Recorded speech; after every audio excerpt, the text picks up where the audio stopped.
Em nosso estudo de hoje, a lição 19 do livro Seara dos Médiuns tem por títulos Espíritos da Luz.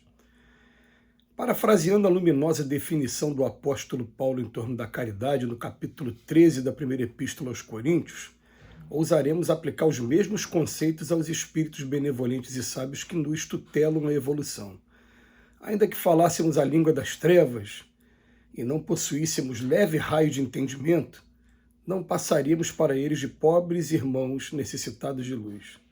Ainda que nos demorássemos na vocação do crime, caindo em todas as faltas e retendo todos os vícios a ponto de arrojar-nos por tempo indeterminado nos últimos despenhadeiros do mal para o nosso próprio infortúnio, não seríamos para eles senão criaturas infelizes carecentes de amor.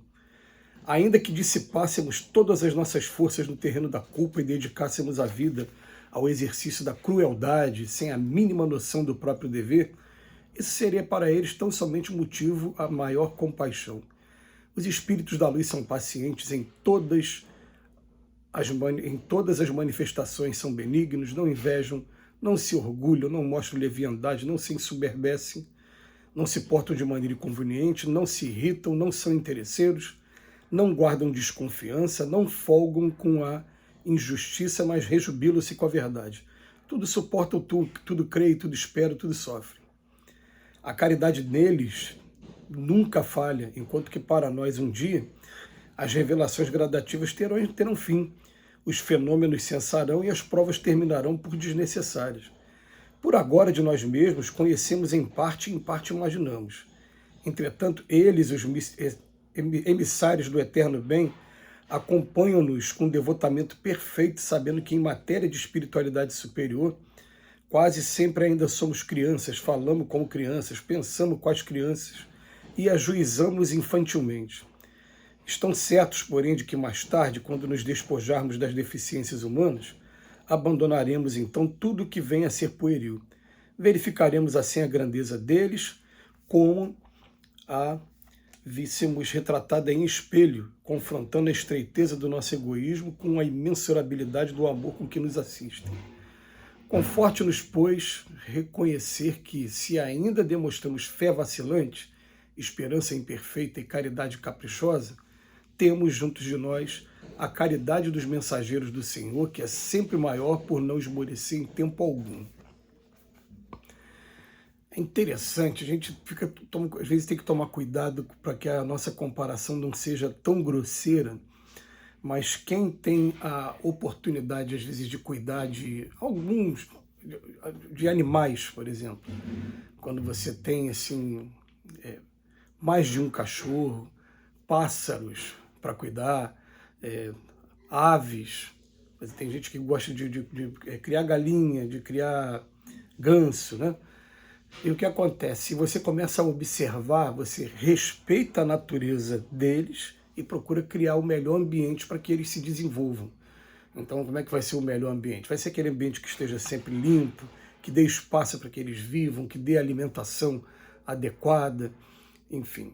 E o que é o animal? O animal, dentro da classificação dos espíritos superiores, ele não tem um espírito ainda. Ele tem sim uma coisa nele que sobrevive àquele corpo físico ali que, na grande maioria das vezes, é utilizado por nós aqui para alimentação. Você tirou a vida do animal para se alimentar, o que tem nele continua também. Mas só que eles chamam o que tem nele de princípio inteligente. E esse princípio inteligente ele vai se elaborando, desenvolvendo todos os instintos até um dia se transformar em espírito.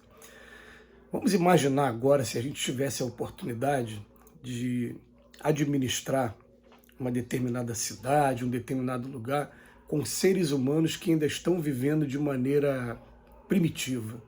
E você olhasse e vê quais são as necessidades deles ainda. Eles já têm livre-arbítrio, já têm raciocínio, já conseguem fazer as primeiras casas. O cachorro, coitado, se a gente não construir a casa dele, ele não vai construir a própria casa. Ele não consegue fazer igual o João de Barro faz, igual algumas aves, né, que constroem seu próprio ninho. Ele não consegue fazer isso. Ele vai procurar um lugar para se abrigar. Isso ele vai encontrar, mas dentro do que o cenário já está oferecendo para ele. Já o homem não, o homem vai começar a olhar daqui, olhar dali, e você vai fornecendo os materiais necessários. O que ele vem dizendo para a gente aqui? Que nós, em frente aos espíritos superiores, eles olham para a gente e, parafraseando esse trecho da Carta aos Coríntios, que é um dos textos mais belos da história da humanidade, fala, se a gente falasse a linguagem das trevas e continuasse querendo cometer todos os crimes, eles olhariam para a gente e falavam, são pobres irmãos necessitados de luz. Não vão deixar de ter o acolhimento, não vão deixar de ter atenção, vai continuar fornecendo elementos para que a gente um dia desperte da ignorância que a gente está, porque o livre-arbítrio faz isso com a gente. Parece que ele deixa a gente esgotar todas as formas possíveis e impossíveis de sofrimento, até que um dia vai doer tanto na gente que a gente vai buscar o alívio, e quando for buscar o alívio, vai estar aqui, olha aqui o caminho do Evangelho de Jesus.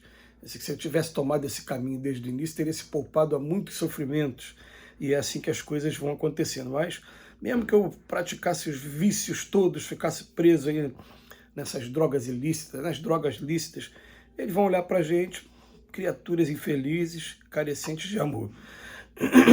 E se a gente ainda ficasse no terreno da culpa, dedicasse a nossa vida ao exercício da crueldade, sem a mínima noção do próprio dever, para eles nós somos somente espíritos que precisam da maior compaixão. Por quê?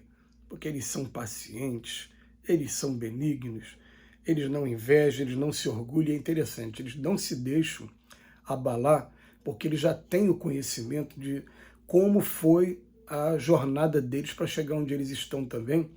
Ele fala assim, eu passei por tudo isso, eu precisei cometer homicídios enquanto estava encarnado, chegar aqui do outro lado da vida, ver as consequências, sofrer para voltar daqui a pouco para lá e descobrir, eu não posso mais cometer homicídio. Aí depois eu cometi alguns roubos, e quando eu cheguei aqui do outro lado eu sofri e descobri que eu tenho que desenvolver a honestidade, aí voltei para ser honesto. Eu traía muito enquanto estava encarnado, aí precisei chegar do outro lado da vida e ver as consequências da traição, para daqui a pouco ter uma nova oportunidade de voltar, e agora, né, eu tenho que aprender a fidelidade. E a gente vai assim, de passo em passo, aprendendo com a lei de causa e efeito. E eles também passaram por isso para chegar à condição que eles estão, porque não existe privilégio na natureza. Todos fomos criados da mesma maneira. E se eles estão na nossa vanguarda, é porque eles têm mérito, e ele agora faz parte também da etapa evolutiva deles, eles também ajudarem quem está aqui na retaguarda. É interessante quando a gente estuda a teoria dos anjos da guarda, que está lá no Livro dos Espíritos, e eles trazem a informação de que nós aqui na Terra necessariamente temos anjo da guarda. A gente não consegue fazer tudo sozinho, a gente tem um preposto, um intermediário entre Deus e a gente, entre Jesus e a gente. Por isso que até a igreja usa Pai, o Filho e o Espírito Santo. Esse Espírito Santo seria o nosso anjo da guarda, seria aquele que está mais próximo da gente quando a gente vai fazer as nossas orações. É ele que vai ser o primeiro a nos ouvir e chegar a gente, porque ele tem autorização e sintonia com Jesus e com o Pai para que isso aconteça. Mas, voltando, ele vai ter aqui, por agora, nós vamos conhecer em parte imaginamos. Entretanto, esses emissários do bem vão acompanhando cada etapa que a gente vai vivendo, e quase sempre nós somos aqui crianças, falamos como crianças, ou vou usar até uma terminologia de um espírito amigo, né? Nós estamos na adolescência, a grande maioria de nós aqui na Terra, porque a criança ele compara com quem está lá no mundo primitivo ainda. Fala que a gente aqui está igual adolescente, rebelde, dando trabalho, enfim. E ele vem dizendo para a gente, ó, estão certos, porém, de que mais tarde, quando nos despojarmos das deficiências humanas, abandonaremos então tudo que vem a ser pueril. E quando eu estava falando do anjo da guarda, ele dá a certeza para a gente, essa teoria, de que daqui a pouco nós também seremos um dia anjo da guarda. Também vamos passar por essa etapa que eles estão passando. Porque se nós temos quase 8 bilhões de pessoas encarnadas aqui na Terra, significa que existem 8 bilhões também de anjos da guarda. Um para cada um aqui, pelo menos. Então, esses espíritos estão dessa maneira, eles vão entendendo a gente como é que a gente é, respeitando nossos defeitos, procurando ajudar da melhor maneira, entendendo que ser humano não dá salto, entendendo nossas quedas e não ridicularizando. Eles entendem também porque eles passaram também por isso, vão ter o maior respeito por cada um de nós, e a gente sonha com um dia que a gente vai estar olho a olho e agradecendo do fundo do coração tudo que eles fazem por nós. Que Jesus nos abençoe hoje e sempre.